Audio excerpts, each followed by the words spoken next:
100일 동안 발작성 기침이 이어진다는 100일의 환자가 최근 급증하고 있습니다. 100일에는 호흡기계 감염을 일으키는 세균인 보르데텔라균 탓에 발생하는 2급 법정 감염병입니다. 100일의 주요 증상은 발작성 기침, 즉 심한 기침인데요. 기침할 때 나오는 침방울, 비말로 균을 옮기는데 면역력이 떨어지는 집단에선 환자 한 명이 최대 17명까지 감염시키는 강한 전파력을 보이는 게 특징입니다.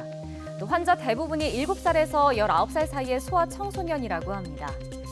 최근 국내에서 100일의 환자가 크게 늘었는데 수치로 한번 살펴보겠습니다. 올해 들어 지난 1일까지 집계된 100일의 환자 수는 1,365명인데요.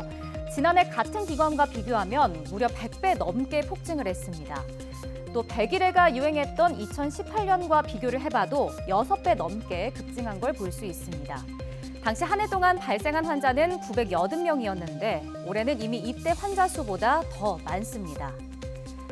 전문가들은 100일의 환자가 늘어난 이유를 코로나 기간 유행이 없었고 이 때문에 백신 접종률이 낮았기 때문으로 분석합니다.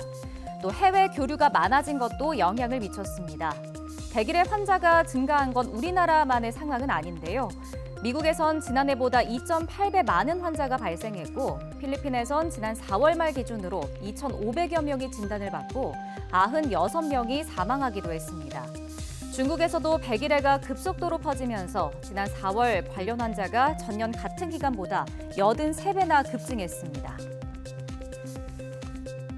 다행히 국내에선 10년 동안 100일의 사망자가 없었습니다. 하지만 환자가 계속 늘어나고 있고 나이가 어릴수록 기관지 폐렴이나 뇌 손상 등 중증 합병증으로 이어질 가능성이 큰데요.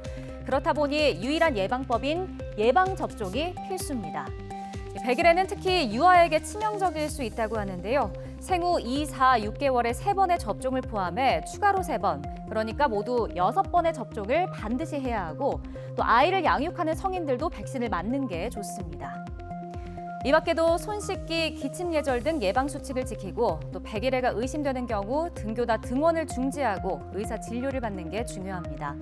질병관리청도 100일의 유행이 당분간 계속될 것으로 보인다며 각별한 주의를 당부했습니다.